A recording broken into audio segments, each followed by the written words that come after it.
నమస్తే. Welcome to our channel. నేను సిరి.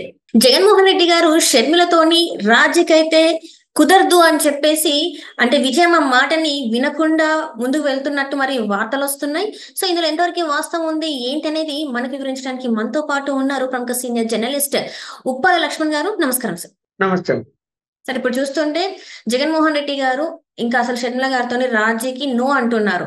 అంటే ఇప్పుడు ఏదైతే ఉందో ఇప్పుడు తన పార్టీని కాంగ్రెస్ లో ఒకవేళ అంటే కాంగ్రెస్ లో విలీనమే అనుకోవచ్చు, లేకపోతే కాంగ్రెస్ కూటమితో కలవడమే కావచ్చు అనే వార్తలు అయితే వస్తున్నాయి. సో అక్కడ షర్మిలతోని నడిచే అవకాశం లేదు అన్నట్టుగా మరి కూడా వార్తలు వస్తున్నాయి. ఎందుకంటే రాహుల్ గాంధీకి ఆ ఒక ఏమంటారు ఒక డిమాండ్ కూడా చేశారన్నట్టు కూడా వార్తలు వస్తున్నాయి. ఏంటంటే షర్మిల గారిని దించేస్తేనే జగన్మోహన్ రెడ్డి గారు కాంగ్రెస్ లో ఉంటారు అని చెప్పేసి కూడా కొన్ని వార్తలు వస్తున్నాయి. మరి ఇందులో ఎంతవరకు వాస్తవం ఉంది, ఏంటంటారు అసలు? ఇప్పుడు నాకున్న సమాచారం గాని లేదా జగన్మోహన్ రెడ్డి గారి యొక్క మెంటాలిటీని బట్టి ఆయన కాంగ్రెస్ పార్టీతో కలవరం అంటే ఇండియా కూటమిలోకి చేరరు. ఉమ్, కాకపోతే ఏంటంటే ఏ కూటమిలో ఉన్న ఇతర పార్టీల మద్దతు తీసుకున్నంత మాత్రాన మనం ఏదో కూటమిలో చేరిపోతాడేమో అనుకుంటే కూటమిని లీడ్ చేస్తున్నది ఎవరు? కాంగ్రెస్ పార్టీ. ఉమ్, సో తాను జైల్లో పెట్టి అతని మీద కేసులు పెట్టి జైల్లో పెట్టించింది కాంగ్రెస్ పార్టీ. ఉమ్, దాని మీదనే వ్యతిరేకించి బయటకు వచ్చాడు, జైలు పాలయ్యాడు, తర్వాత పార్టీ పెట్టాడు. అందువలన మళ్ళీ కాంగ్రెస్ పంచన చేరుతాడని నేనైతే అనుకోవటం లేదు. ఇంకా కొన్ని వార్తలు ఏమవుతాయంటే కాంగ్రెస్ పార్టీలో విలీనం చేస్తాడు, షర్మిలను పక్కన పెడితే అనేది కూడా వార్తలు వచ్చాయి. ఉమ్, అది కూడా జరగదు. తను ఏం చేస్తాడంటే ఫైట్ చేస్తూనే ఉంటాడు. అతను పార్టీని విలీనం చేయడు, కాంగ్రెస్ తో కలవడు, అది మాత్రం నిజం. ఉమ్, తన మెంటాలిటీ అలాంటిది. సరే, బీజేపీ మీద కూడా పూర్తిగా వ్యతిరేకిస్తాడని కూడా నేను అనుకోవటం లేదు. ఆయన నాటకం ఆడుతూ ఉంటాడు. ఎందుకు ధర్నా చేశావు అంటే చంద్రబాబు నాయుడు మీద వ్యతిరేకతతో చేశానని చెప్తాడు, కానీ బీజేపీతో వ్యతిరేకత అని చెప్పడు. ఇప్పుడు ఏదైనా ఇష్యూలు వచ్చినప్పుడు పార్లమెంట్ లో అంటే 4 మెంబర్సే ఉన్నారు, అక్కడ అవసరం కూడా లేదు. రాజ్యసభలో 11 మంది ఉన్నారు, అవసరం ఉండొచ్చు. అక్కడ ముందుగానే మొన్ననే గవర్నమెంట్ ఫామ్ చేస్తూనే నేను అవుట్ సైడ్ సపోర్ట్ చేస్తున్నానని ఆయనే ప్రకటించాడు కదా. ఎన్డీఏ కూటమికి, కేంద్రంలోని ఎన్డీఏ కూటమికి అవుట్ సైడ్ సపోర్ట్ చేస్తున్నానని ఆయనే ట్వీట్ చేశాడు. దేని మీద వెనక్కి వెళ్తాడు? ఏదైనా ఇష్యూ వస్తే పార్లమెంట్ లో సపోర్ట్ గానే ఉంటాడు, కానీ వ్యతిరేకించే పరిస్థితిలో లేడు. ఓకే, ఒకవేళ వ్యతిరేకించినా బీజేపీకి వచ్చే నష్టం ఏం జరగదు అక్కడ. ఎందుకు అంటే చాలా పార్టీలు సపోర్ట్ చేస్తున్నాయి ఇది బీజేపీకి. అక్కడ బిల్లులు బట్టి ఉంటది. కొన్ని బిల్లుల విషయంలో కాంగ్రెస్ పార్టీ సపోర్ట్ చేస్తుంది. ఇంకా ఈయన చేస్తే ఎంత, చేయకపోతే ఎంత. అలాగే ఏంటంటే అంత పెద్ద ఇష్యూలు అయితే ఒకవేళ రాజ్యసభలో తిరస్కరిస్తారు అంటే నష్టమే లేదు. చట్టం ఏం చెప్తుందంటే 2 సార్లు రాజ్యసభ తిరస్కరిస్తే పార్లమెంట్ లో ఆటోమేటిక్ గా చట్టం అయిపోతుంది. అందువలన అది ఆ ప్రొవిజన్ ఉంది. ఎందుకంటే పూర్తి అధికారాలు ఏం రాజ్యసభకి ఏం లేవు. రాజ్యసభలో బీజేపీకి మెజారిటీ లేనంత మాత్రాన వాళ్ళకు ఒరిగిపట్టి ఇప్పుడు మన 10 సంవత్సరాల నుంచి మెజారిటీ లేదు. ఎన్ని బిల్లులు పాస్ అయ్యాయి? వాళ్ళు అనుకున్న బిల్లు అన్ని పాస్ చేసుకున్నారు కదా. ఇప్పుడు కాగా నష్టం ఏముంది? ఇప్పుడు ఇంకా మెరుగు, ఇంకా ఇప్పుడు బీజేపీకి కొన్ని సీట్లు పెరిగాయి ముందుకంటే. అందువలన ఈయన మీద, జగన్మోహన్ రెడ్డి గారి మీద ఏది ఆధారపడి వాళ్ళేమి ఉండరు. వాళ్ళు ఒక నిర్ణయం తీసుకున్నారు. ఎన్డీఏకు ఇప్పుడు తెలుగుదేశంతో చేరే ముందే అన్ని ఆలోచించారు. ఎస్, తెలుగుదేశం కంటే the dangerous person Jaganmohan Reddy గారు అని నిర్ణయానికి వచ్చారు బీజేపీ వాళ్ళు.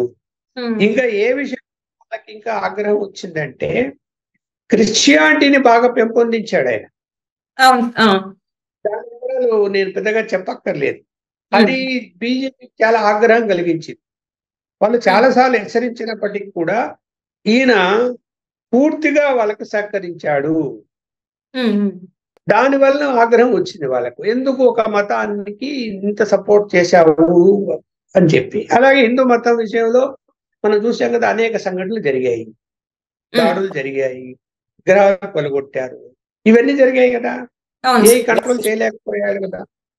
అందువలన బీజేపీ పూర్తిగా ఒక నిర్ణయానికి వచ్చే తెలుగుదేశము జనసేన కూటమిలో బీజేపీ జాయిన్ అయింది.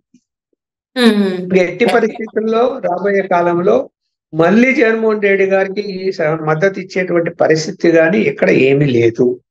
కాకపోతే జగన్మోహన్ రెడ్డి గారు ఇప్పుడు ఆందోళనలో ఉన్నారు. అంటే ఏం అర్థం కాని పరిస్థితుల్లో ఉన్నారు. ఏం చేయాలో అర్థం కావడం లేదు ఆయన.